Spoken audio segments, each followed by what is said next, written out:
Okay, well, why don't we go for your six minimal historical facts then, Right. starting with Jesus's death. Yes, I often call these the 6+1, and I'll tell you why in a second. Minimal facts are six in number. And here's my two definitions for minimal fact. I will use facts that A, the phrase in scholarship is called multiply attested, evidences that are multiply attested. I only use facts. This is the most important one for sure. There are many evidences for each of the 14 I use. Um, Let me go back this way. Over on the critical side, I will use theirs because the conservatives will always let theirs be used. They just want more. So I want a lot of evidence that back up these six. And secondly, this is a much lesser reason, and people misconstrue me all the time and say, oh, you say it's true because the skeptics grant you that. No, I'm saying the evidence is so good for it that step two, and it's much less, it's not as strong as step one by a mile. By the way, the skeptics accept, by and large, usually, they accept the evidence I'm going to use. So these six facts are very well accredited. I think I argue there's some overlap, but I have an average. I actually counted. Each of these six facts has an average of 14.7, about 15 independent reasons for it. And that's why the lesser fact, that's why the critics are involved. They're going to grant the evidence for you because if you're going to use Paul and a few other things, there's some things they'll use in the Gospels, but by and large, they'll give it to you. Okay, here's the six. Jesus died by crucifixion, Roman crucifixion. The Romans crucified him.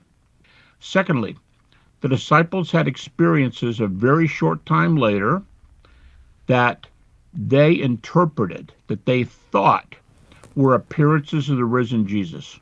I could just say it real simply. They thought they saw Jesus alive. They thought they saw Jesus risen from the dead. Okay. Number three, their lives were transformed. Three and four can be made they work together.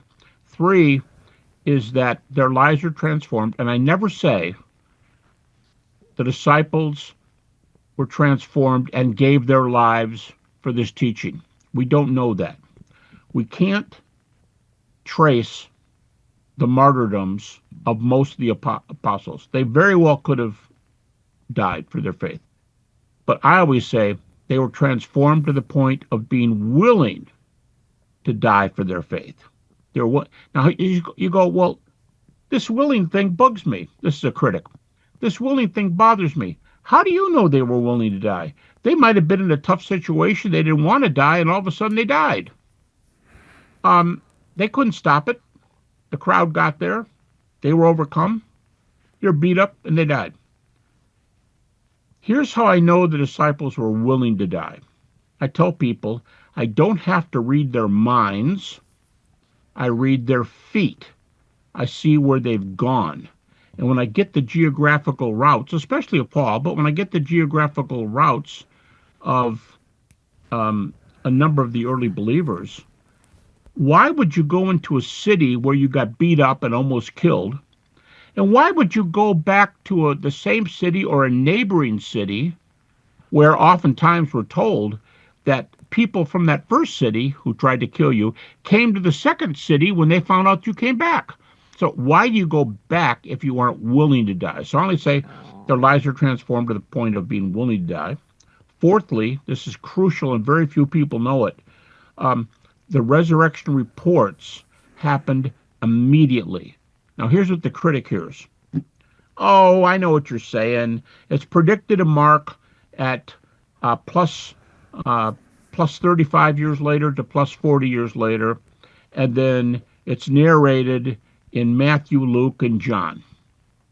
That's what you're saying. You're saying early is the teaching of Mark, and there's not even appearances there. We're just told he was raised and he was going to appear. And you're going to wait for that till 65 AD, so you're about 35 years later. And I'll go, no. Yes, I will use that stuff, But that's not my definition of early. Here's the definition of early. If the Gospels start in about 65 to 70, Mark, Paul's epistles are much earlier, and that's one of the reasons why critics like Paul. In fact, they will admit he's the only eyewitness to a resurrection we have.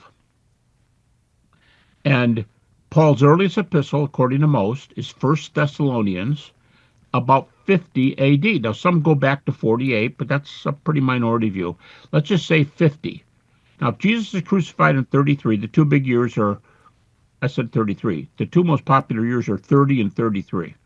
If you go back to 30, which is the most popular year, 30 and 50 is 20 years away, if that makes sense. So, in Mark, we've gone 35 years. But Habermas, you said early. Yeah, I know I'm getting there.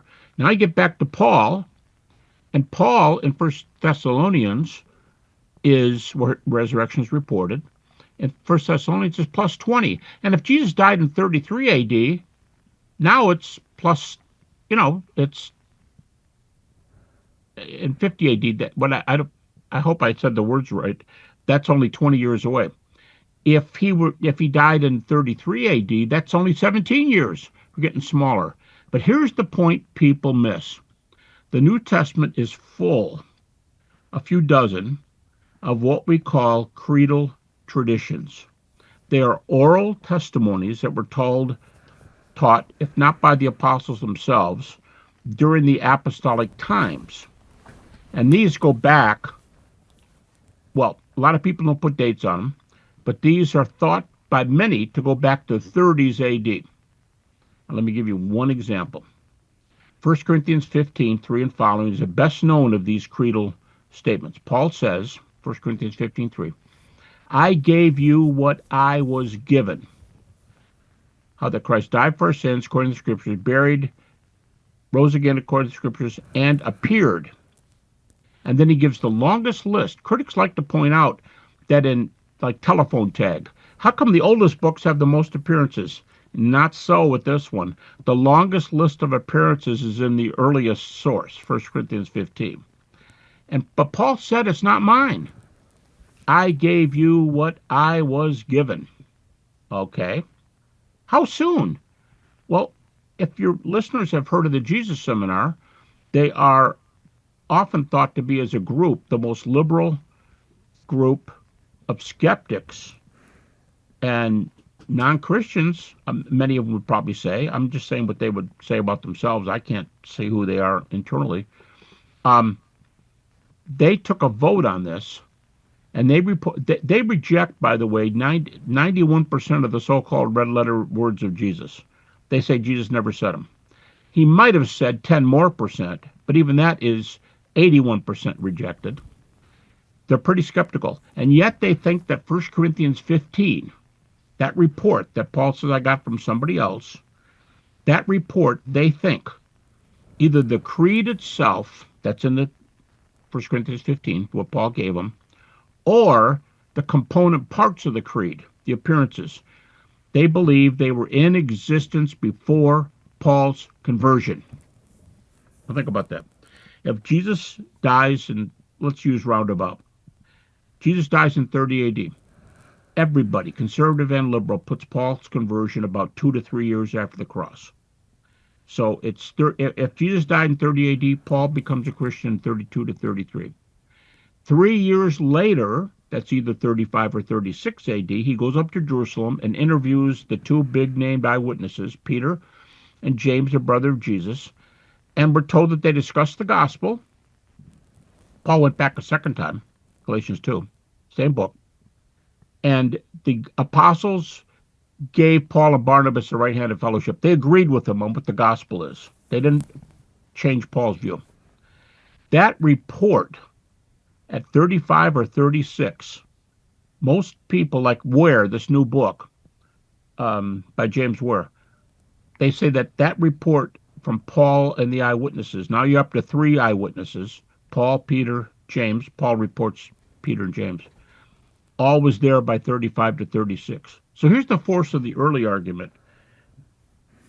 Yeah, but look at the Gospel of John. That's 65 years later. Hey, why'd you start with John? Why don't you start with Mark? Okay, fine. That's 35 to 40 years later. That's still not early. Okay, fine. Why don't you go back to Paul? That everybody grants. That's 50. Oh, okay. Now we're at 20 or maybe 17, but more likely 20 years later. Okay. But now you have these early creedal confessions where there's many of them. One of the best known ones in Scripture is Romans 10:9. If you confess with your mouth that Jesus is Lord and believe in your heart that God's raised him from the dead, you'll be saved. That's an early creedal statement from this early period. And if that stuff was noised around at the beginning, you've got this stuff from 5 years after the cross would be easy. The Jesus Seminar think it was there 2 to 3 years before Paul's conversion, before 2 to 3 years later. That's early. That's four, fact four. 5 and 6 are real fast. 5 and 6 are James, the brother of Jesus, and Paul, both of whom are skeptics, both of whom are unbelievers, an insider, family member, an outsider, a Pharisee that hated Christianity and was taking people to prison over it. And they both become Christians because they believe they saw the risen Jesus. So there's my 6. The empty tomb can kick some things in. It's well evidenced. But people just blame me a lot and say, oh, you say the empty tomb is one of your minimal facts. I have never said that in print. I've never said it. I don't know where they get this. I think maybe because I see the empty tomb as good evidence. But there's a lot of things that have good evidence and aren't part of my 6 facts. So you say the empty tomb is a known fact. So what's the difference here between a known fact and a minimal fact? Excellent. You've been doing some study there. I appreciate that. Yeah, I start out, you asked me about the 6 facts, so I went right to the 6. I start out with a list of 12 that are almost as solid. The second 6 are almost as solid as the first 6 I just gave. They lag behind them, and according to the way I do evidence. If I were a detective, and I'm doing something for a crime, I would have 6 kinds of evidence for which I have many evidences of what's going on here. I have 6 more that are not quite as good, but if I'm allowed in the court of law to give all 12, I'll give all 12. But the ones I call the minimal facts are only 6. The empty tomb is part of the 12. So you're right, it's part of the 12, but I've never called the empty tomb. If I did it in an interview, it was a misstatement, but I've never said it in print or in a debate that the empty tomb is one of the minimal facts. Does that help? Okay, right. And is this just your terminology, or do other scholars that study the resurrection, do they use these same terms? Well, many people are starting to use the minimal facts phrase, and they're using that. But they got it from you, though. Well, I'm not trying to say, yeah, they got it from me, but I'm pretty sure I was the first one to use it. Now, Okay. I'll give you the testimony. I'll answer your question by using a Christian. The person I'm going to cite is a Christian, but they would rather talk about all the Gospels and not just limit it to 6. So they're saying, golly, yeah, I'm glad Gary thinks Jesus is raised from the dead, but I sure wouldn't limit myself to 6. I think he just is leading people astray. We should give him the whole bit of the Gospels. And that's why I say there's 200 pages on just the resurrection chapters alone here, because I've always said that. Way before this person's criticized me, I've said this back in the 80s, back when I've debated atheists. So in other words, they're not on my side with using just the minimal facts. And yet they say this. This person says, the minimal facts it is so widely used. I think they use the phrase, it's the almost unanimous view of apologists today. Apologists and people who aren't really apologists, but they're learning from the apologists and they're getting their own method down.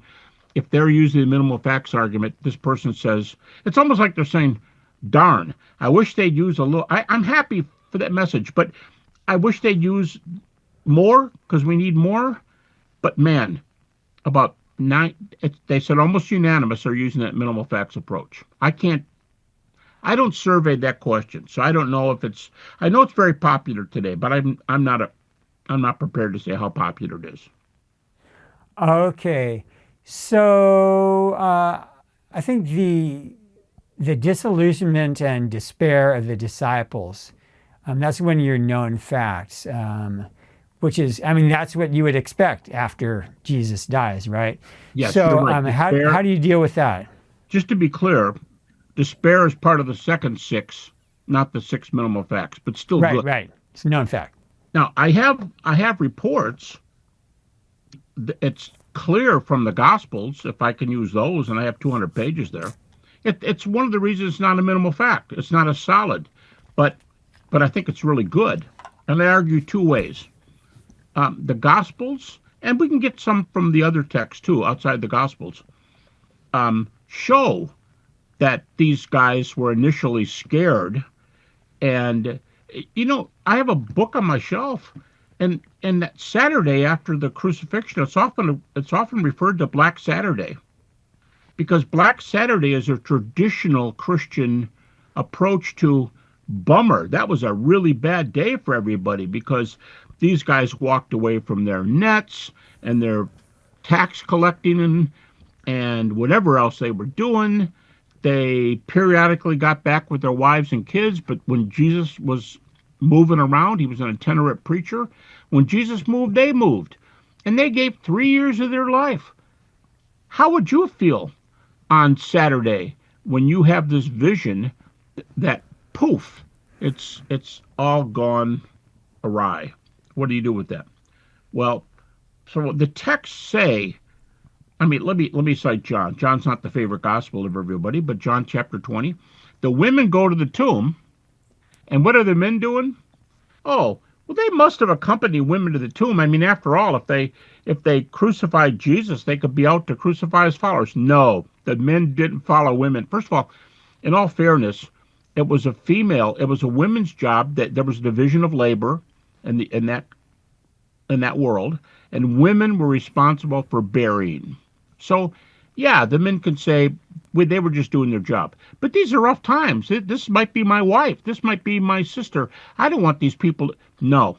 John says the men were hiding for fear of the Jews in John 20. So, however you take that, we have enough data. Here's my second argument. I think this one's even stronger than the text. Hiding after your best friend has been murdered and you did not expect it to happen, and one thing led to another, and Thursday night, Friday, Pilate, Herod, boom, boom, beaten, carried across, crucified, beaten up. What's going on? And some of them are hiding even then, right? Peter denies the Lord 3 times. They did have that kind of denial. But I think the maybe stronger reason, or just as strong, is psychology.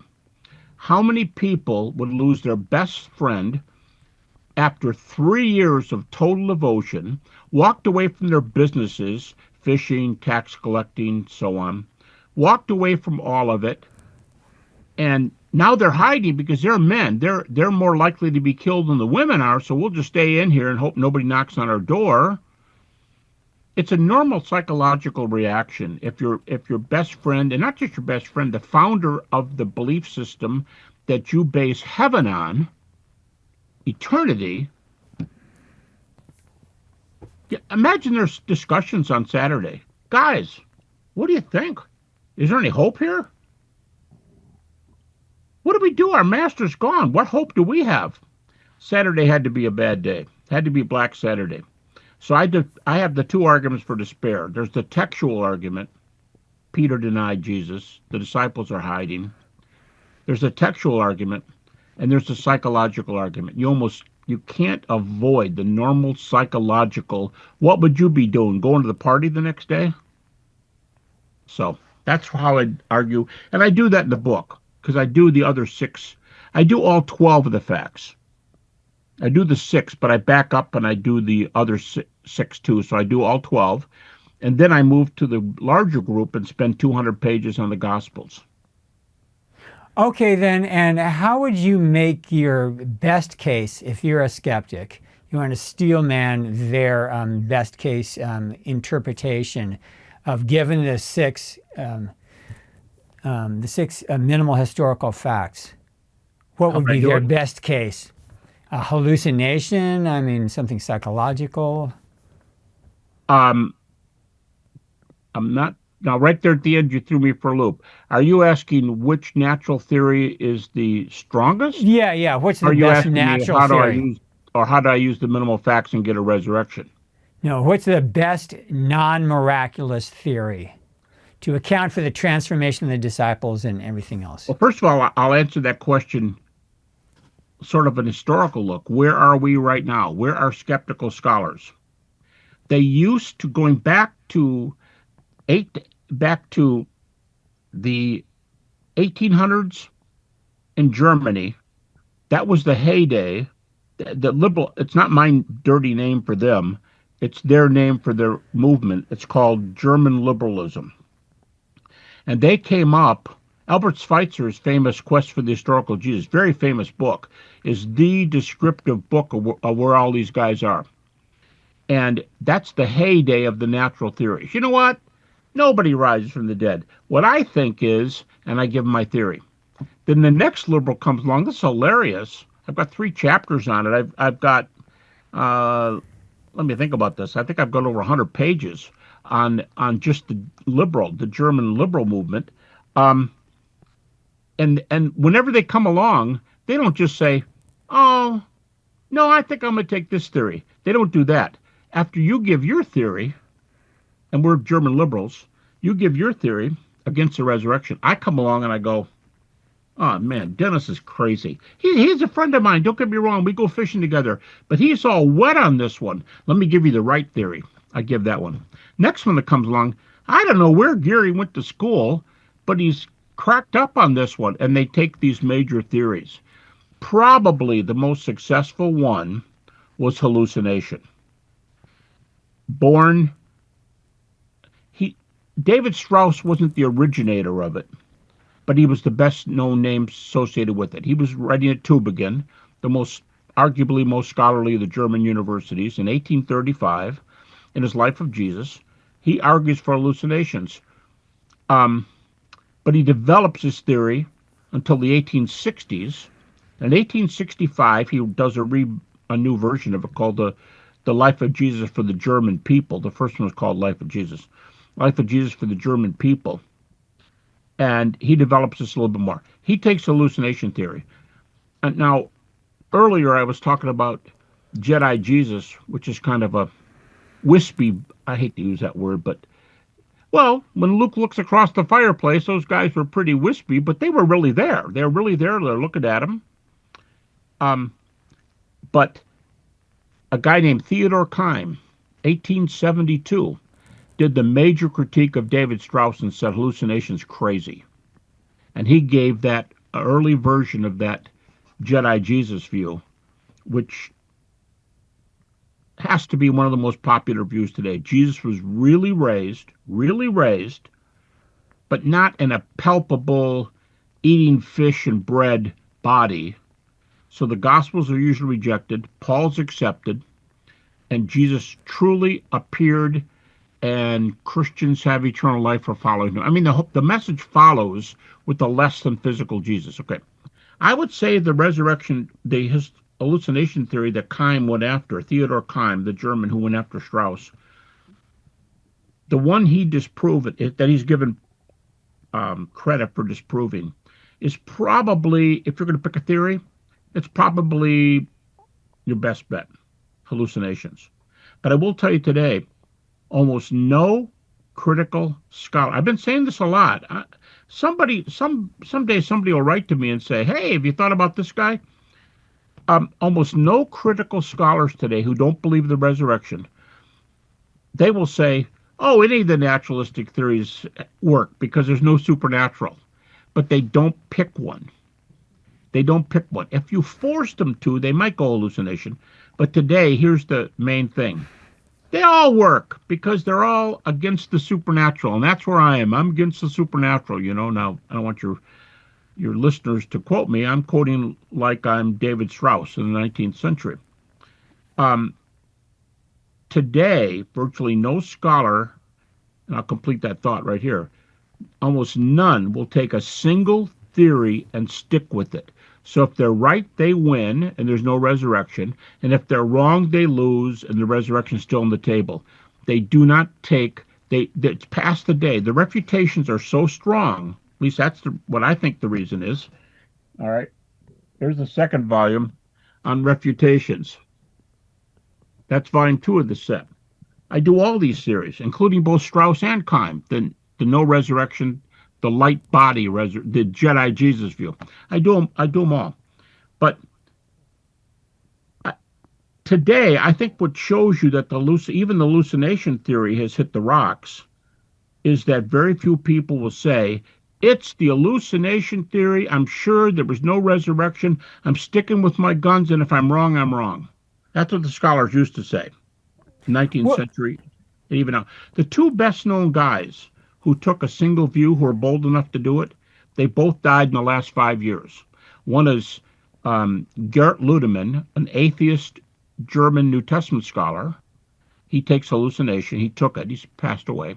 And John Shelby Spong, the famous pastor, but he's running some academic circles, and he took a different view.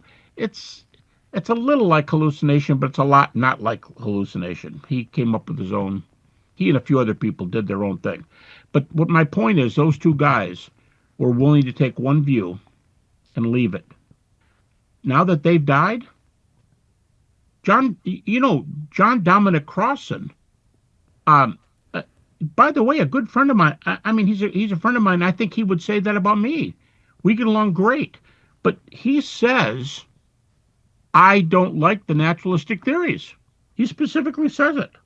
Well, I mean, what he says is, I don't take one. I think that's about the same thing. I don't take one. Now, I personally think the view he takes is naturalistic. He doesn't think it is, so whatever. But he says he doesn't take those old things from the 19th century or the new renditions of them later.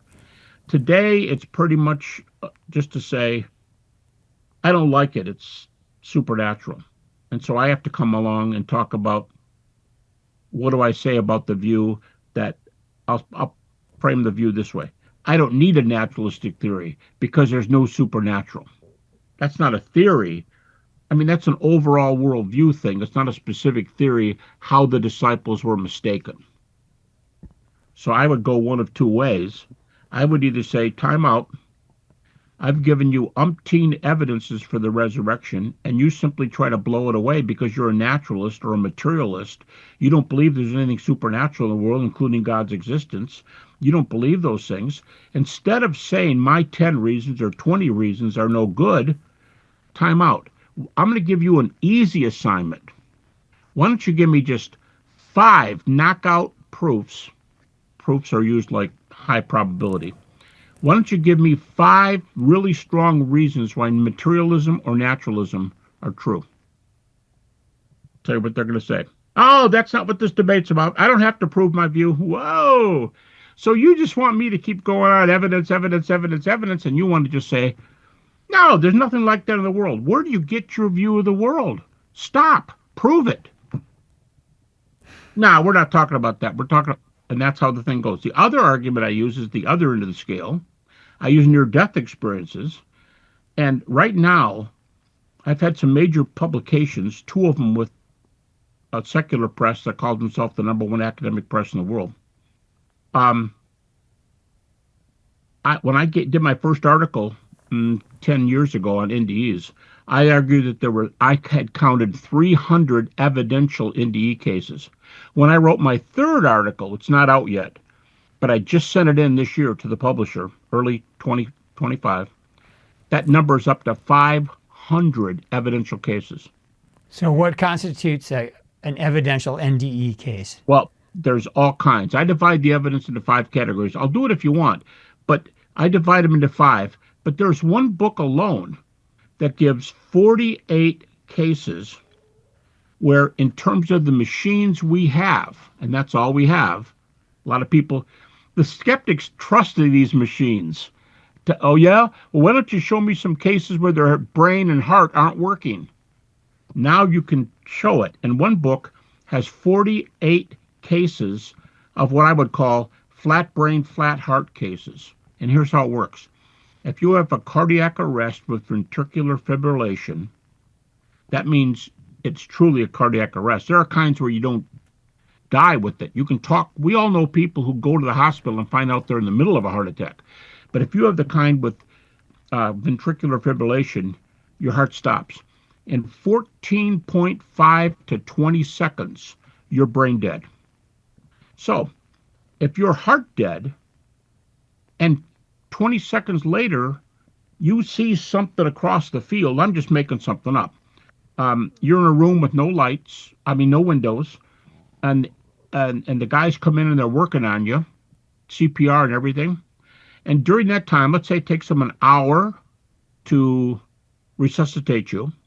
But during that time, you go, hey, guys, I don't know why you brought me back. Some of them are mad. They're slapping the doctor's hands when they bring back. And they'll go, there's a car accident over there. Check it out. Red car, green car. And that one guy's really dumb. He went through the stop sign. All right, I have a police report. Let's just say the guy, I'm going to make it easy. The guy died at 2 o'clock. He's revived at 3 o'clock in the afternoon.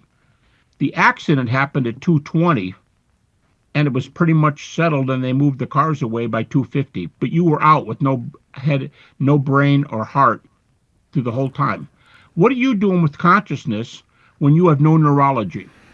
Oh, I don't know. Maybe there's some part of your body that does that. The joke is we don't know anything that does. And those machines used to be your friends. Used to say, well, give me the flat heart, flat brain cases. Now we have many of them, and they don't want to talk about it anymore. So I'll go to NDEs, which is plenty of evidence, and then I'll argue backwards. If there is an afterlife, why aren't you listening to my multi-point evidence for the resurrection? Because, let me remind you, the resurrection argument is at its core an afterlife argument. If you had a proof that Buddha rose from the dead, that would be an afterlife argument. It's in that category. And you go, well, that doesn't happen. There's not like that stuff in the world. And I already asked you, prove your view. I can't. See, even Bertrand Russell, a famous atheist, I know I'm rattling off here like crazy. That's how I am in class. One of my colleagues called me a machine gun mouth. I can go a mile a minute. But Bertrand Russell, who was maybe the best known philosophical atheist, I think he died in 1971, but from Oxford, when asked could he prove God, he said, no. Can you disprove God?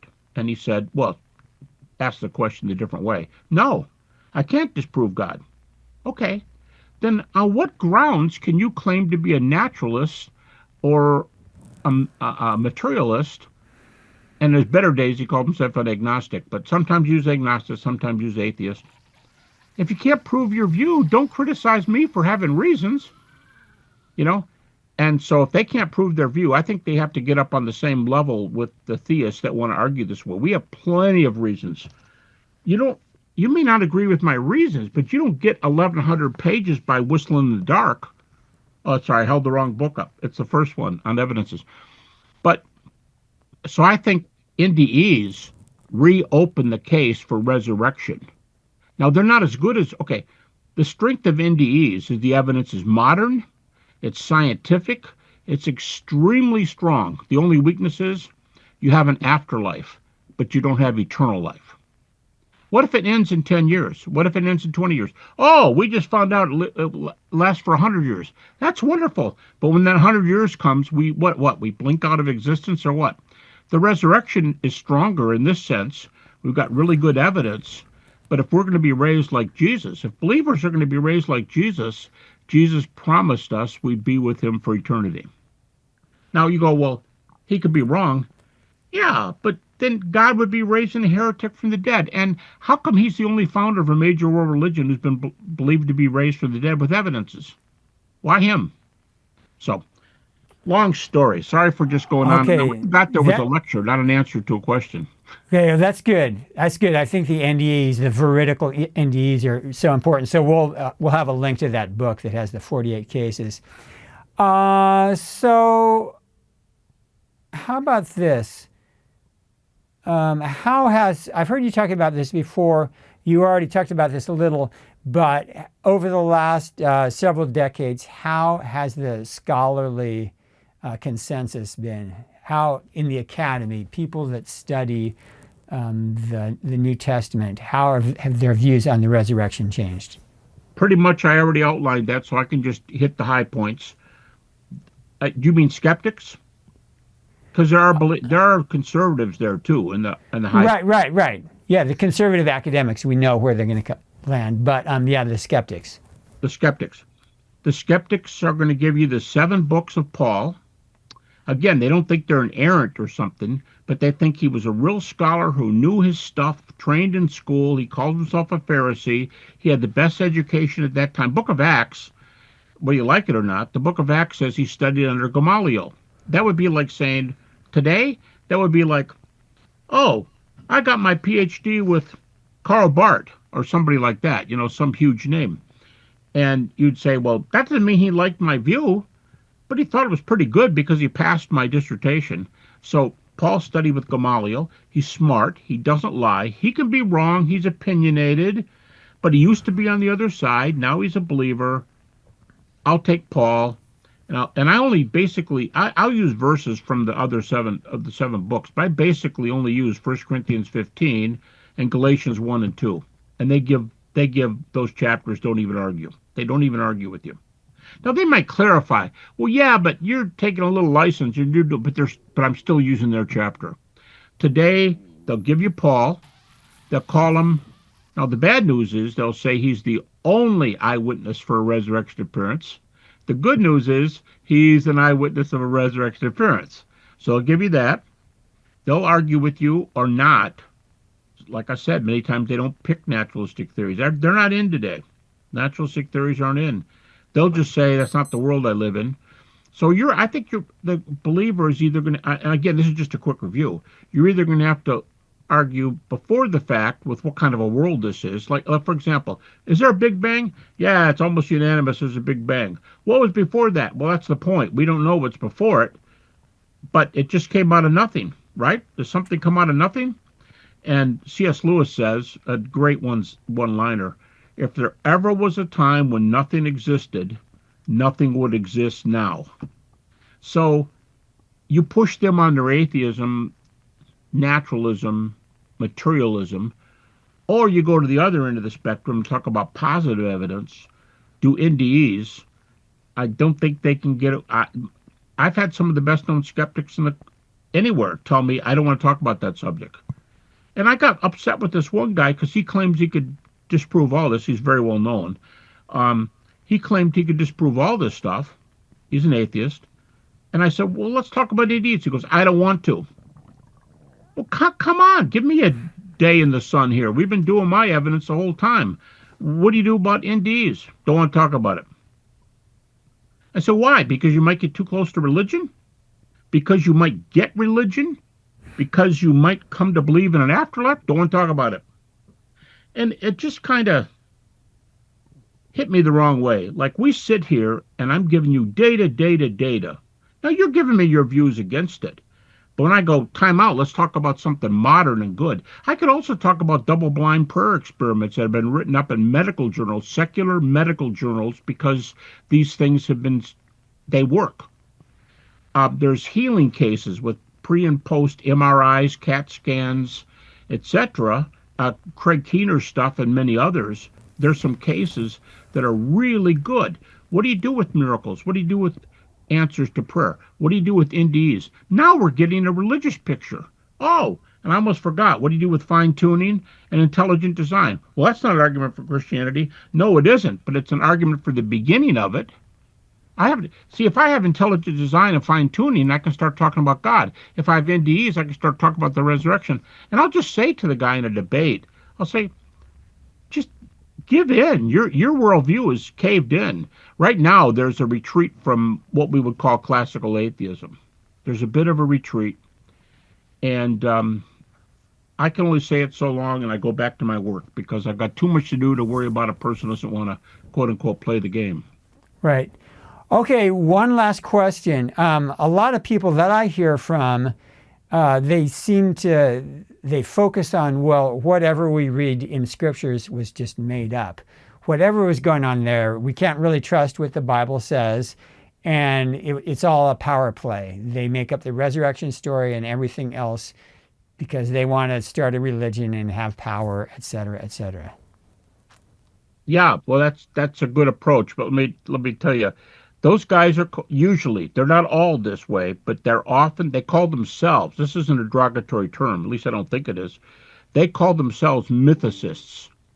And they believe that there is, that to use anything in the New Testament is a bad move because you're using prejudiced data. You're the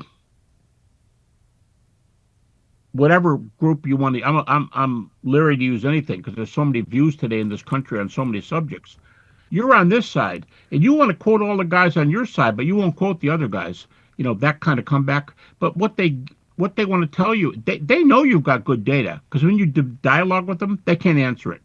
So how they answer it is, it's all Christian. You're a prejudice. Well, let me just tell you, most critical scholars, if they have a university position, Bart Ehrman says he knows thousands of people. The well-known North American skeptic, and sometimes atheist, calls himself atheist. He says he knows thousands of skeptics, and he said you will not. He said, to my knowledge, you don't get a position in a state university if you think Jesus never lived. He said all the guys that are in the game, all the football teams, they don't talk like minor leaguers. And you guys who don't believe Jesus lived, you're a minor leaguer. You're not a scholar. You don't have credentials. Quit talking like one. He does say that there's two. There's two well-known scholars who are mythers, but only two that he knows of, and they've got good degrees. But everybody else, the ones with the loudest mouths and talk the most, don't have those credentials. And the critics that we've been talking about for this whole show, they decry those people. In fact, Bart Ehrman spends 20 pages on them in his book, Did Jesus Exist? Goes off on them. Says they have stupid arguments. He calls their arguments howlers. At least he's criticizing one of them. Howlers, which is an argument that I call ha, ha, ha, ha, ha. That's what he calls their argument. Now you could say, well, I'm sorry. I may not be as smart as Bart, or I might not have a PhD, but I might be right. And I go, okay, good. You have the same right everybody else does. Give me your evidence. Your prejudice. Great. Let me tell you how Bart Ehrman, the atheist, answers that objection. He goes, I don't think the Gospels are very reliable, but I think there are reliable things in the Gospels. So when I use some of those things, don't criticize me if I have reasons for the things I accept. And then he gives this illustration. If I'm doing a book on the Revolutionary War, and I get a chance to interview George Washington, am I going to say, no thanks, I don't want to interview you because you're a colonial and you're prejudiced? I know, but I was an eyewitness. I said you're prejudiced. I know, but I've got a story to tell. I was the Major General. Enough. I don't take because you're on the, and Bart says, I may not take all the American Revolutionary War stories, but if I have a chance to interview George Washington, of course I'm going to. And of course, it also means if he has a chance to do what Paul did and go to Jerusalem and interview Peter and James, the brother of Jesus, and of course he's Paul, that's the big three. Of course he's going to go there and interview him. And that's why Paul went to Jerusalem. Why? Because he was a good researcher. He studied under the top guys. He knows how to do research. And so even the critics go off on him, the scholars, the PhDs. But they still run their mouths, and they're the most verbal on internet. They sound off all the time it's not true, not true, not true. But they're talking to their own crowds. Every once in a while, I'm not saying they don't get a convert, but I don't know any good arguments for it. I don't know how they would deal with these, with this data. And if they're unbelievers, if they're naturalists or materialists, I'd use those two arguments on them too. I'd go, time out, show me your worldview is correct. I bet you're going to get a silly answer. And the other one I would do is, let's talk about near-death experiences, because if there's an afterlife, you're out in the cold. In fact, I'll tell you this, in a recent survey taken only among atheists and agnostics, they're the only survey takers, atheists and agnostics. Here's the question. Do you believe in an afterlife/heaven? 32% of them said yes. That's 1/3. But here's the problem. Their worldview doesn't demand it. It's more like they like a good story. They hope it happens to them. Like Bart Ehrman said, I understand he said this. I've not read the book where he says it, but on good grounds, he said, I don't believe in hell because I think it's unethical. Well, we'd have to debate that. But he says, I would like to think there's a good heaven, but I don't believe it. I don't believe it, but I'd like to think there's a good heaven. I think that's those 32%. Right. I hope there is. So that's how I would talk to the mythers. I'd say, how do you ground your naturalism? And secondly, what do you do with near-death experiences? And I think the resurrection is going to get them in the middle, because if God is the beginning, if the Big Bang started it, I'm not using my theory, I'm using their theory. If the Big Bang started it, what are you going to do with the person, force, whatever you want to say, that caused the Big Bang? Didn't leap out of, a vacuum. And what do you do with NDEs? That one especially hurts, because if there's an afterlife, then they've got to think, I don't know, I'm just guessing, they've got to think about, man, if I have to, I've done some things I'm not real happy about, I don't want to face, I don't know what they're going to think. But if there's an afterlife, that's a serious issue. I don't think it's negative, I think it's good. If 32%, 1/3 of atheists and agnostics say, yeah, I'd like to live forever.